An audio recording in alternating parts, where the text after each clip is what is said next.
morning, everyone. It is Saturday, November the 3rd. I'm Thalia Assurance. And I'm Russ Mitchell. Welcome to the Saturday Early Show. And now let's go outside to Thalia Assurance. Thalia?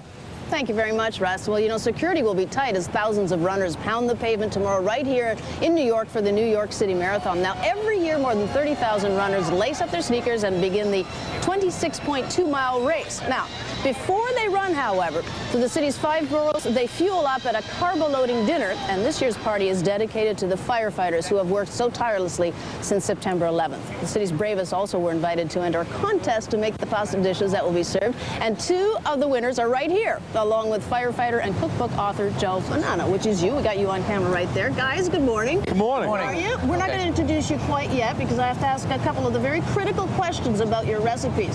What were you looking for, Joe? Okay, one of the most important things, just like firefighting, is we use a lot of energy for firefighting, so we want to use good fuel for firefighting and for the marathon, which is why Ronzoni picked us. So the use of pasta, and of course taste, of course, was a big consideration. And also the cost effectiveness of putting out a meal that was inexpensive. Is this hugely competitive?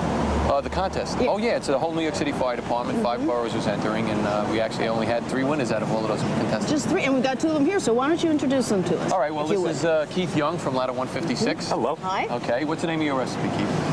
The name of my recipe, what is the name of my recipe? No, rigatoni and a sauce al fresco.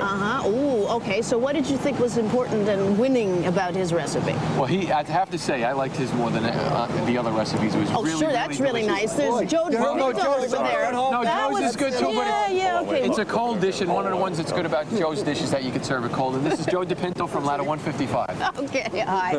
Let's get back to Keith's though first. So it had a lot of flavor, a lot of taste. This is a hot dish, right? Yeah, this is a hot dish, and Joe's is a cold dish. Joe's I like also because you can, when we come back from a run in the firehouse, we can eat it cold. Now, Keith, are you running? Are either one of you running in the race tomorrow? Running. Are yes, you really? I am. Yes. Are you a marathoner? I am built like a marathoner. I know that, but no, not a marathoner. But I am running it in the names of my friends that have passed away. I'm going to remember them when I'm hurting, and I'm going to keep going. Good for you. Are you running, Joe? No, you're not. No. Have you been a cook for a while? A chef? Yep. I've been cooking for a while.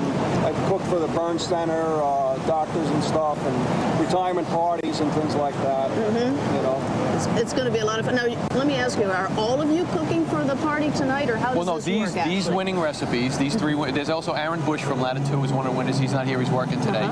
These 3 winning recipes will be prepared at the pasta party tonight and served to 18,000 people. How do you do that? I mean, how do you cook enough food for 18,000 the people at Tavern on the Green are making these 3 recipes for everyone. And Ronzoni's been great. They're going to actually triple their donation to the New York City Fire Department, Widow and Children's Fund, and also the Burn Center. They've tripled their donation. So the whole thing is dedicated to the firefighters, right? Yes. And there's more of a donation. I'm sorry, I'm having a little bit of a trouble with my earpiece. Well, they've actually tripled their donation. Each winner is $10,000 is being donated in the name of each winner to the Widow and Children's Fund and also to the Burn Center. I get it. So we get a total of $30,000. Well, gentlemen, congratulations. Okay, Good to see you again. You've been on our program before. Yeah, I was on Chef on the Shoe. Yeah, your wonderful firefighter cookbook. Okay, guys, thank you. have fun and good luck in the race tomorrow. Thank you very much. Thank you. Okay, we are going right over there. Hi, guys. Hey, thank you, Thalia. That looks delicious. Yeah, I'm going to try it. That's really, I'm going to try some too in a second. Looks good from a distance. I wonder how it is up close. I wonder.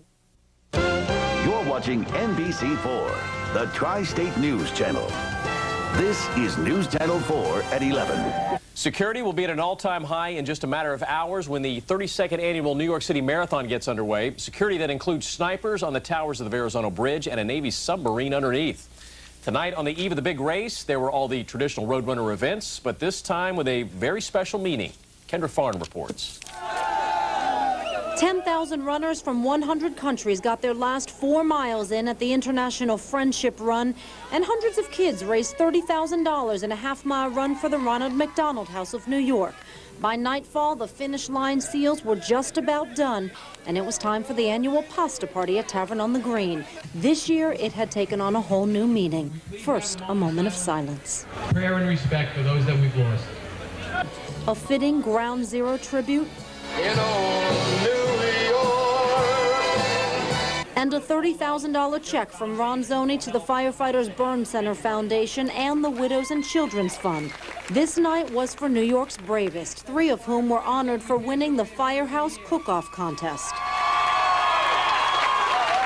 And yes, their carbo creations are on the menu. When they called me, I thought it would be a nice positive note, something to look forward to instead of, you know, all the devastation and the depression. For some runners, a visit to Ground Zero became part of their New York experience. I had tears in my eyes. It was unbelievable. Others said safety concerns left them without their running partner.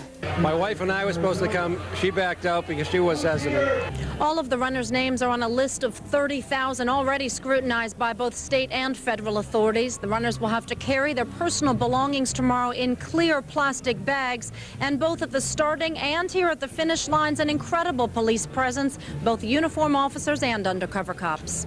A race under surveillance, but the show goes on. Kendra Farn, News Channel 4. This is the news leader, ABC 7 Eyewitness News. The traditional carbo load just before New York's marathon. We're going to take you to the Pasta Fest at Tavern on the Green. That's coming up. Okay, this warning for you. If you're watching what you eat, this may not be videotape that you want to see.